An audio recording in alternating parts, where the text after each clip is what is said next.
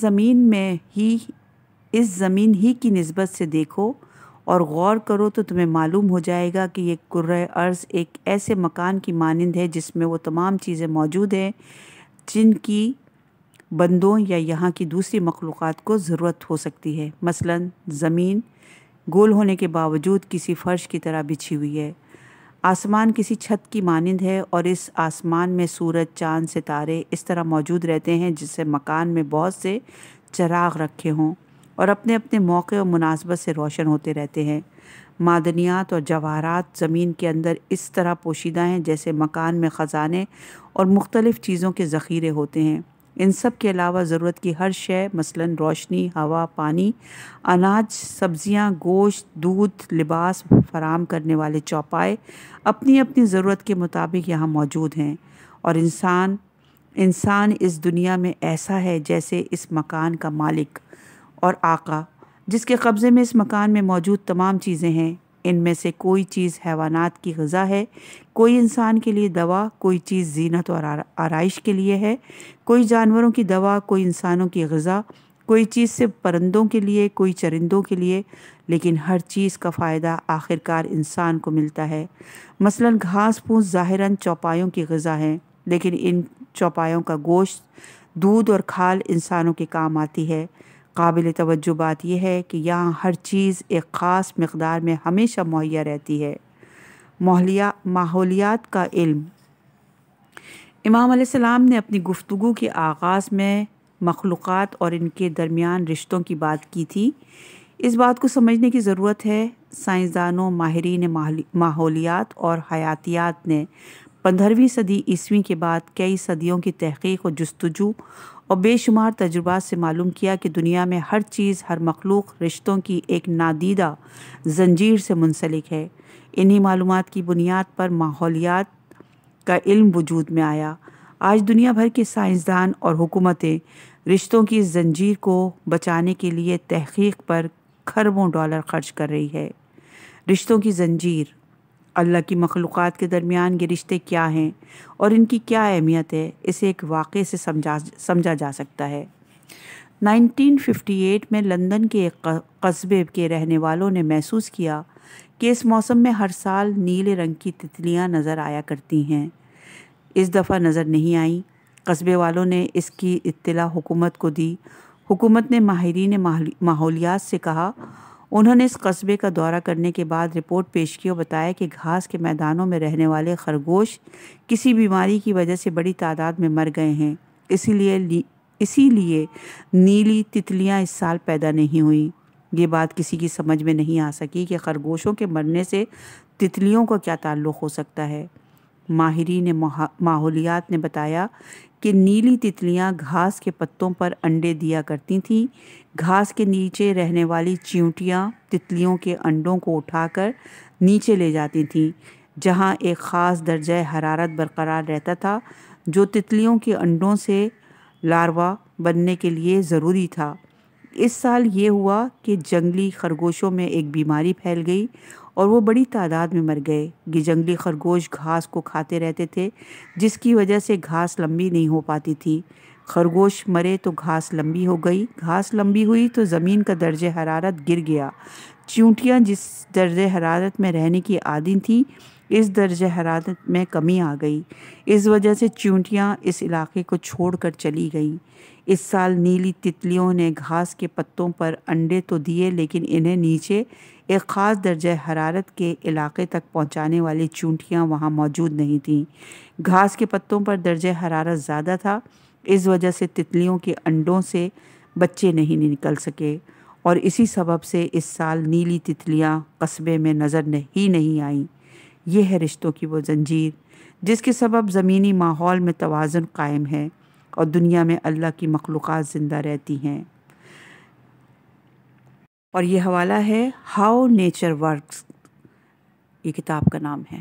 یہ حسن ترتیب اور ہم آہنگی امام جعفر صادق علیہ السلام نے فرمایا، مفصل دنیا کے ماحول میں یہ حسن ترتیب اس بات کی واضح دلیل ہے کہ یہ تمام دنیا، یہ ساری کائنات، اس میں موجود مخلوقات مثلاً حیوانات، نباتات، جماعتات کا کوئی پیدا کرنے والا ہے، اور مخلوقات کے درمیان ایک خاص طرح کی ہم آہنگی یہ ثابت کرتی ہے کہ سب کا پیدا کرنے والا ایک ہی ہے، جس نے مخلوقات کو ایک مقدار اور معین شدہ منصوبے کے تحت پیدا کیا، انہیں ایک دوسرے سے ہم آہنگ کیا، ایک دوسرے کی ضرورت بنایا۔ اگر اس دنیا کے پیدا کرنے والے ایک سے زیادہ ہوتے تو نظام کائنات میں یہ ہم آہنگی کسی صورت برقرار نہیں رہ سکتی تھی۔ صفحہ نمبر ہے 48 اور باب نمبر ہے 2، اور موضوع ہے اگر یہ لوگ اپنے وجود ہی پر غور کر لیتے۔ امام جعفر صادق علیہ السلام نے مفصل ابن عمر سے فرمایا، دیکھو مفصل، جیسا کہ میں نے اپنی گفتگو کے آغاز میں کہا تھا کہ اللہ کی ذات کا انکار کرنے والے اگر خود اپنے وجود پر ہی غور کر لیتے تو اللہ تعالیٰ کو ماننے پر مجبور ہو جاتے، لیکن محدود سنی سنائی اور ناقص معلومات اور اپنی بات پر جمے رہنے کی ضد کے سبب وہ اللہ تعالیٰ کے وجود کے خلاف روز نت نئی دلیلیں قائم کرتے ہیں۔ زندگی کا پہلا مرحلہ۔ اب میں تمہارے اور اہل ایمان کے سمجھانے اور ان کے ایمان میں اضافے کے لیے وجود انسانی کی خلقت اور جسم انسانی کی تخلیق و بناوٹ اور اس میں پوشیدہ اللہ تعالیٰ کی حکمت و مصلحت کو بیان کرتا ہوں۔ دیکھو، انسان کی خلقت کا پہلا مرحلہ تو وہ ہے جب رحم مادر میں جنین کی حفاظت اور پرورش ہوتی ہے، لیکن اس وقت یہ جنین 3 طرح کے پردوں میں بند ہوتا ہے۔ نئے انسان کا آغاز، ایک عظیم معجزہ۔ ایک نئے انسان کی زندگی کا آغاز ماں اور باپ کے مخلوط خلیے سے ہوتا ہے۔ یہ خلیہ اگرچہ جسم کا سب سے بڑا خلیہ ہوتا ہے، لیکن حد بصارت میں بھی یہ بامشکل داخل ہوتا ہے۔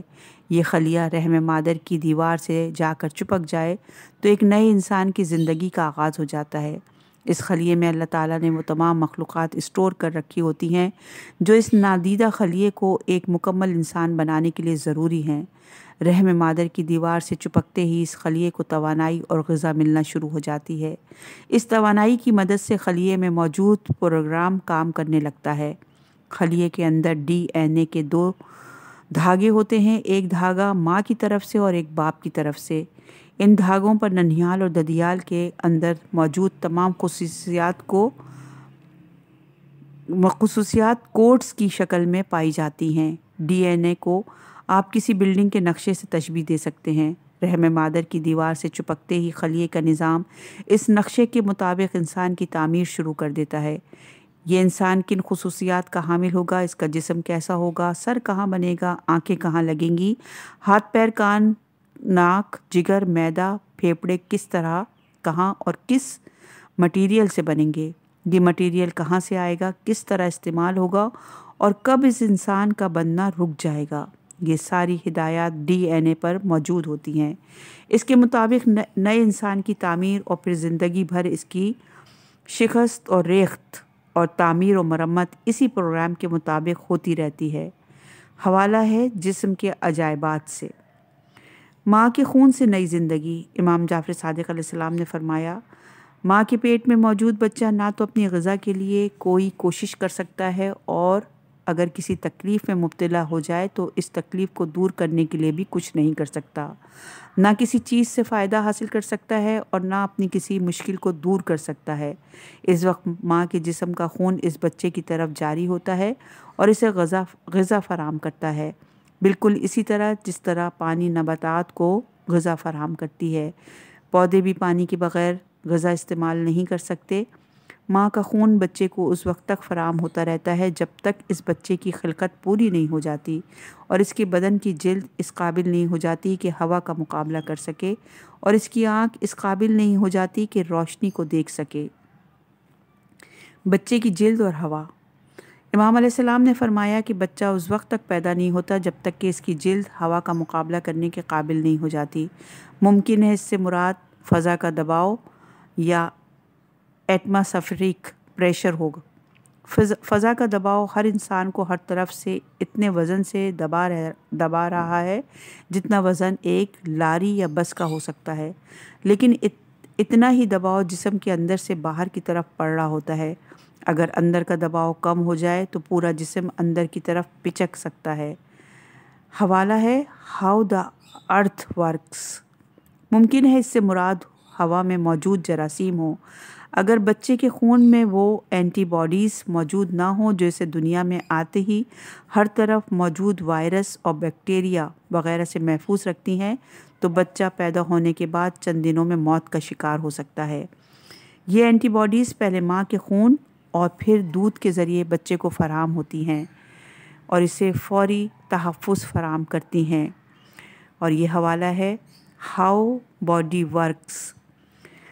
خون دودھ بن جاتا ہے۔ امام علیہ السلام نے فرمایا، مفصل جب یہ سب کچھ ہو جاتا ہے تو بچے کی ماں کو درد شروع ہو جاتا ہے جو اسے متحرک اور بے چین کر دیتا ہے یہاں تک کہ بچہ پیدا ہو جائے، اور جب بچہ پیدا ہو جاتا ہے تو ماں کا وہ خون جو بچے کو پیدا ہونے سے پہلے غذا فراہم کر رہا تھا، پیدا ہو جانے والے بچے کے لیے شیر مادر میں تبدیل ہو جاتا ہے۔ اب اس کا ذائقہ بھی بدل جاتا ہے اور رنگ بھی، اور اب یہ کچھ اور ہی قسم کی غذا بن جاتا ہے جو اس بچے کے مزاج اور اس کی ضرورت کے مطابق ہوتی ہے۔ بچہ پیدا ہوتے ہی اپنے ہونٹوں پر زبان کو پھیرنے لگتا ہے اور ہونٹوں کو حرکت دیتا ہے۔ اس طرح وہ اپنی بھوک کا اظہار کرتا ہے۔ اس کے لیے بہترین اور تازہ غذا ماں کے ساتھ موجود ہوتی ہے۔ ماں یہ غذا اسے دینا شروع کر دیتی ہے۔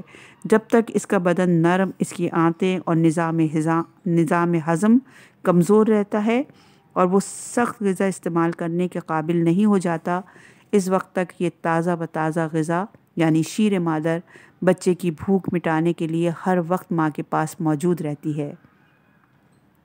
پیدا ہونے کے بعد غذا کی فراہمی، بچے کی فوری غذا اور دوا کی انتظامات بچے کی زندگی کے پہلے لمحے ہی سے شروع ہو جاتے ہیں۔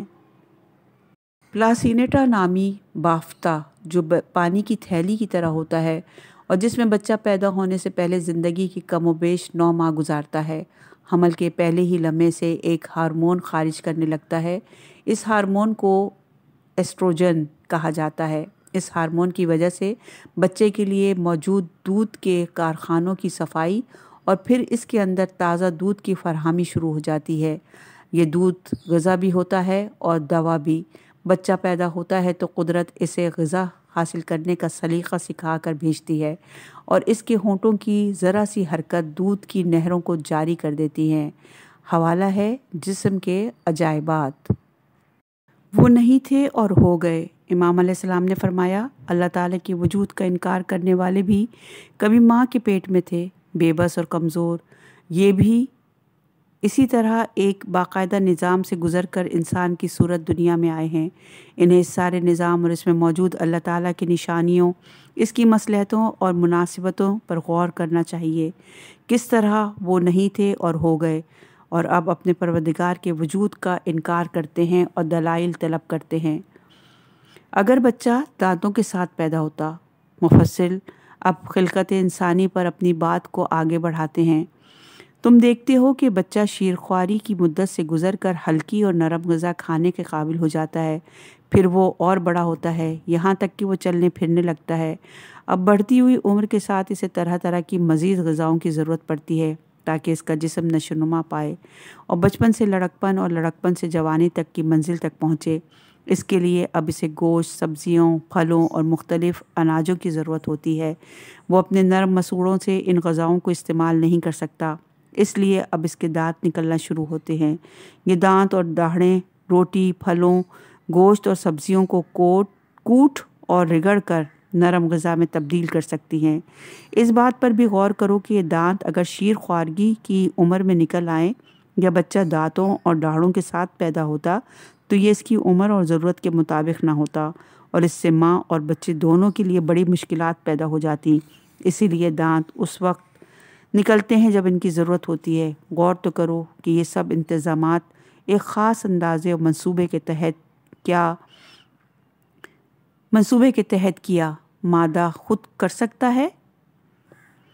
ضرورت کے وقت دانت، پیدائش کے وقت بچے کے منہ میں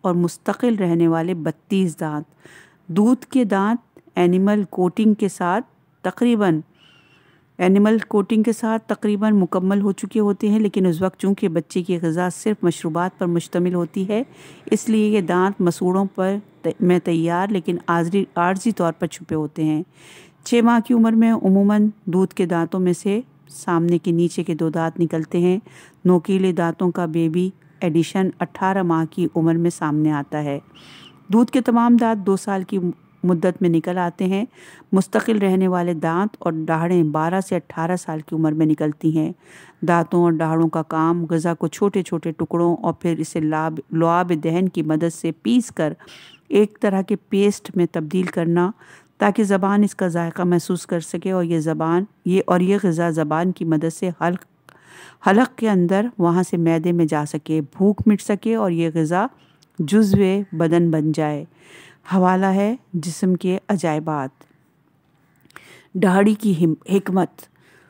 مفصل دیکھو یہ بچہ ایک نادیدہ وجود تھا، پھر یہ گوشت اور ہڈیوں کا مجموعہ بنا، پھر اس میں روح آئی، پھر ایک خاص مدت تک ماں کے پیٹ میں رہ کر دنیا میں آیا، بچپن سے لڑکپن اور پھر جوانی کی منزل تک پہنچا۔ اب جوان ہونے کی صورت میں مرد اور عورت کی اپنی اپنی شناخت ضروری تھی، اس لیے نوجوان کے چہرے پر داڑھی نکلنا شروع ہو جاتی ہے۔ داڑھی کے ذریعے یہ نوجوان ایک مرد کی شکل اختیار کرتا ہے۔ لڑکی ہونے کی صورت میں اس کا چہرہ صاف شفاف رہتا ہے، اس کے چہرے پر سخت بال نہیں نکلتے تاکہ چہرے کی تازگی اور حسن برقرار رہے اور مرد کے مقابلے میں اس کی الگ شناخت ہو سکے۔ بالوں کی اقسام۔ بالوں کی مختلف شکلیں اور سائز ہوتے ہیں اور یہ ہمارے پورے جسم پر موجود ہوتے ہیں۔ بھووں، پلکوں کے بال چھوٹے اور سخت ہوتے ہیں، سر کے بال لمبے اور نرم، جبکہ جسم کے کھال پر یہ باریک روئیں کی صورت پھیلے ہوتے ہیں۔ سر میں ان کی تعداد تقریباً 1 لاکھ اور داڑھی میں ان کی تعداد 30,000 کے لگ بھگ ہو سکتی ہے۔ داڑھی کے بال سال بھر میں 5.5 انچ تک بڑھتے رہتے ہیں۔ سر کے بال 5 انچ سالانہ کے حساب سے بڑھتے ہیں۔ بالوں کی جڑیں جلد کی درمیانی تہہ سے باہر نکلتی ہیں، ان کی جڑوں کو فولیکس کہا جاتا ہے۔ خواتین میں بھی بالوں کی اسی قدر جڑیں ہوتی ہیں جتنی مردوں کے جسم میں ہوتی ہیں، لیکن ان کی جلد کا رواں نرم اور تقریباً نادیدہ ہوتا ہے۔ خواتین کے چہرے پر جسم کا نظام جلد کا ہم رنگ رواں پیدا کرتا ہے، یہاں وہ داڑھی جیسے سخت بال پیدا نہیں کرتا۔ یہ سب کچھ اتفاقیہ نہیں بلکہ ایک پہلے سے بنائے گئے پروگرام کے تحت ہوتا ہے، اور یہ پروگرام ہر شخص کی زندگی کے آغاز سے پہلے طے شدہ ہوتا ہے۔ حوالہ ہے جسم کے عجائبات۔ اب تک کی گفتگو کا خلاصہ۔ امام علیہ السلام نے فرمایا، مفصل، اب تک انسان کی خلقت کا احوال جو میں نے تم سے بیان کیا، اس کا مختصر دوبارہ جائزہ لیں تو بہتر ہوگا۔ انسان کی دنیا میں آنے کی جو حالتیں میں نے بیان کی، یعنی ایک ذرہ، پھر لوتھڑا، پھر گوشت اور ہڈیوں کا مجموعہ، پھر بچہ، بچپن، لڑکپن اور جوانی، اور ہر حالت میں انسان کی ضرورت کے مطابق اس کے اعضاء اور صلاحیتوں کا پروان چڑھنا، تو کیا یہ سارے انتظامات کسی خالق اور مدبر کے بغیر ہوتے ہیں؟ کیا تم سمجھتے ہو کہ جب بچہ رحم مادر میں تھا اس وقت اگر ماں کے خون کے ذریعے سے غذا فراہم نہ کی جاتی تو وہ زندہ رہ سکتا تھا؟ اس وقت اس کمزور اور بے بس بچے کو باہر دنیا میں موجود بہترین غذائیں ماں کے خون کے ذریعے فراہم نہ کی جاتی تو بچہ اس پودے کی طرح سوکھ نہ جاتا جسے پانی نہ مل سکا ہو، اور اگر بچے کی ماں کو مقررہ وقت پر درد بے چین نہ کرتا تو بچہ کس طرح دنیا میں آتا؟ ایسی صورت میں وہ بچہ اسی طرح رحم مادر میں زندہ دفن ہو جاتا جیسے کسی زمانے میں بچے زندہ زمین میں دفن کر دیے جاتے تھے۔ آکسیٹوسن نامی ہارمون ہمارے دماغ میں بیر کے برابر ایک غدود ہے جسے پیچیوٹری گلینڈ کہا جاتا ہے۔ بچے کی پیدائش کے لمحوں سے ذرا پہلے یہ غدود ایک ہارمون جاری کرتا ہے، اس ہارمون کو آکسیٹوسن کہا جاتا ہے۔ یہ ہارمون بچے کی پیدائش سے پہلے شکم مادر کے عضلات میں کھچاؤ پیدا کرتا ہے، جس کے نتیجے میں بچہ شکم مادر کی تہ بتہ تاریکیوں سے نکل کر اس دنیا کی روشنیوں میں آ جاتا ہے۔ اگر بڑے آپریشن کی سہولت موجود نہ ہو اور یہ کسی یہ آکسیٹوسن ہارمون بھی دماغ کے حکم سے جاری نہ ہو تو ایسی صورت میں ماں کا پیٹ بچے کی قبر میں تبدیل ہو سکتا ہے۔ حوالہ ہے جسم کے عجائبات۔ تو کیا ایک بے شعور مادے میں یہ صلاحیت ہو سکتی ہے کہ اسے بچے کی پیدائش کے وقت کا پتہ چل جائے اور وہ اس خاص وقت میں مذکورہ ہارمون کو جاری کرے اور ہر انسان کی پیدائش کے لیے ہر عمر اور مرحلے میں اس قدر حیران کن اقدامات کر سکیں؟ یہ مصلحتیں، یہ باریکیاں۔ امام علیہ السلام نے فرمایا، مفصل اس بات پر بھی غور کرو کہ بچے کی پیدا ہونے کے بعد اس کے مزاج اور ضرورت کے مطابق اس کی غذا ماں کا دودھ موجود نہ ہوتی تو وہ کس طرح زندہ رہتا۔ اگر ایک خاص وقت میں بچے کے دانت نہ نکلتے تو وہ روٹی، گوشت، پھلوں اور سبزیوں کو کس طرح کھا سکتا تھا، اور اگر نہ کھاتا تو اس کی نشوونما کس طرح ممکن تھی؟ اگر مرد اور عورت ایک جیسے ہوتے تو ان کی شناخت اور ان کے درمیان ایک دوسرے کے لیے کشش کس طرح پیدا ہوتی؟ تو مفصل اب تم دیکھو کہ کیا بغیر کسی پیدا کرنے والے کے یہ سب تدبیریں، یہ مصلحتیں، یہ باریکیاں ممکن تھیں؟ تو یہ کہنا کہ کوئی پیدا کرنے والا نہیں ہے، یہ سب کچھ بس خود بخود پیدا ہو گیا، ایک احمقانہ سوچ کے سوا کچھ نہیں۔ یہ ملحدین جو کچھ کہتے ہیں اللہ تعالیٰ اس سے بہت برتر ہے۔ اس کے بعد امام جعفر صادق علیہ السلام نے مفصل ابن عمر پر ایک بڑی حیران کن حقیقت کی طرف متوجہ کیا اور پوچھا، مفضل کیا تم نے کبھی سوچا کہ انسان کا بچہ کامل عقل کے ساتھ پیدا ہوتا تو کیا ہوتا؟ یعنی مچھلی اور مرغی وغیرہ کے بچے تو پیدا ہوتے ہی تیرنا اور اپنے قدموں پر کھڑا ہونا سیکھ جاتے ہیں، جبکہ انسان کا بچہ بہت عرصے تک ماں باپ کا محتاج رہتا ہے۔ ایسا کیوں ہوتا ہے؟